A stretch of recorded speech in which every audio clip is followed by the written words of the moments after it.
যখন কোনো বান্দা সূরা ফাতিহার একটা করে আয়াত বলে আলহামদুলিল্লাহি রাব্বিল আলামিন, সঙ্গে সঙ্গে আল্লাহ জবাব দিয়ে বলেন হামিদানি আবদি, বান্দা তুই আমার প্রশংসা করলি।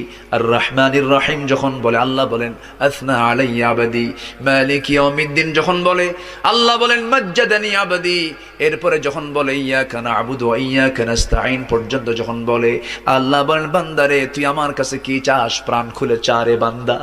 ইহদিনাস সিরাতাল মুস্তাকিম থেকে শুরু করে নিয়া ওয়ালাদ-দাল্লিন পর্যন্ত যখন বান্দা বলে তখন আল্লাহ বলেন বান্দা নামাজের মধ্যে এমন প্রেমের খেলা খেললি বান্দা, তুই যা চাইলি সব আমি আল্লাহ কবুল করলাম। ওই বান্দা যখন রুকুতে যায় আল্লাহ তখন অস্থির হন।